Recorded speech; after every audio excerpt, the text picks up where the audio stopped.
morning. I'm an investor and businessman and a supporter of AFP.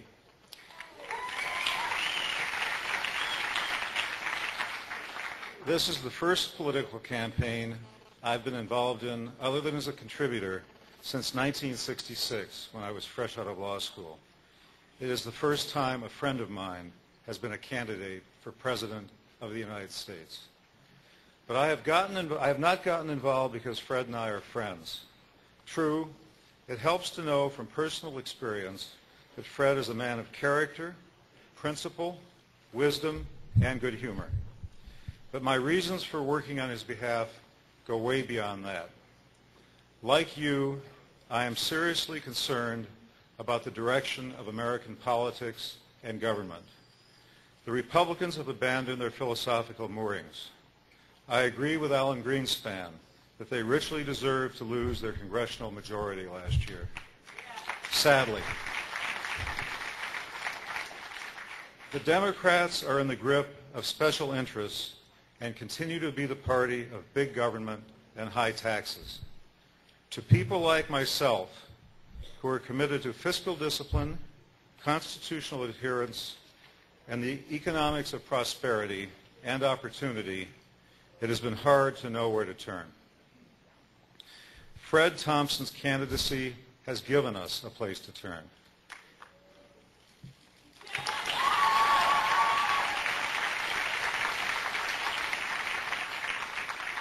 He is running not out of personal ambition or vanity, but to reclaim the Republican brand as the party of limited government, personal freedom, and economic growth, and thereby restore its electoral fortunes.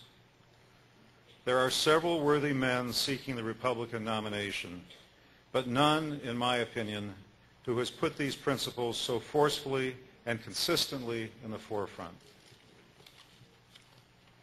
The last time we had a president with the ability to do this well, it was Ronald Reagan. I think the comparisons of the two men have more to do with Fred's talent for communication than with his demeanor and occupational background. More importantly, Fred Thompson, like President Reagan, is a man of deep convictions. Many people say that the Republicans should nominate the candidate best positioned to defeat the likely Democratic nominee. I think that person is Fred Thompson. But before the Republicans are in a position to win the general election, they first must rediscover their political soul.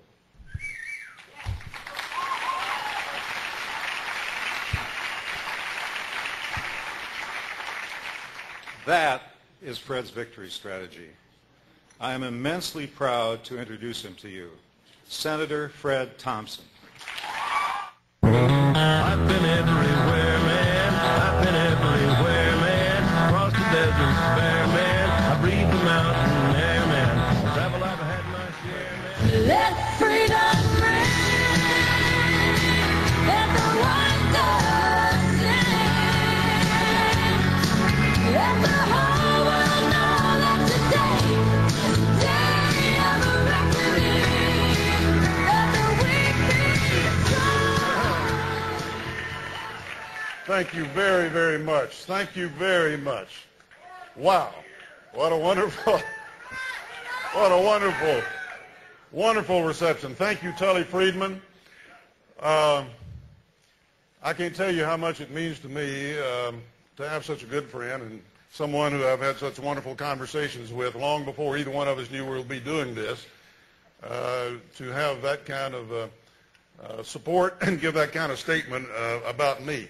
If you don't know Tully, you will learn that when you see a good cause, one of the things that we believe in so fundamentally, you'll probably see Tully Friedman connected with it, including the American Enterprise Institute and other things. Well, welcome to D.C. Those of you are coming in from out of town, I understand probably most of you, some of you maybe even your first time. I remember my first time here, a new member of the United States Senate, but you make mistakes, you know, right off the bat. I mean, one day I accidentally spent some of my own money But I quickly recovered, and nowadays you got to add just joking, to that. I've learned, but I'm glad to be talking to folks who I know what they want to talk about. I remember one of those early days. I guess I made my first speech on the Senate floor. We were introducing a bill that would require Congress to live under the same laws as everybody else. It's a pretty novel concept at the time, and still is. Well, we got it passed, but I'd given my maiden speech, I'm kind of proud of myself and feeling good, and of course there wasn't hardly anybody around, to listen to it. But one old gentleman, I won't call his name, had been there for some time, sat there and listened to it. And I finished, he came over and said, Fred, good speech, good speech. I said, well, thank you, sir. He said, I just have one question. I said, yeah, what is that? Had my little Constitution in my breast pocket, ready to go. He said, was that a real submarine y'all used in Hunt for Red October?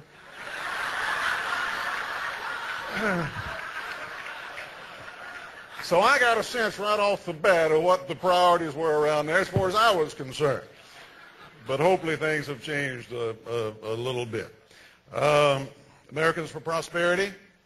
As John Wayne used to say, I like the sound of the word, because prosperity is the second theme of mine. On my bumper strips and on my posters, I put security, prosperity, and unity. And security and prosperity, of course, are really two sides of the same coin. The question is whether or not we're going to be willing to do the things that are necessary to maintain the prosperity we've got and ensure it in the future. I think over the next few years we're going to be faced with decisions, and there are going to be things on the next president's plate that will determine the course of this country. For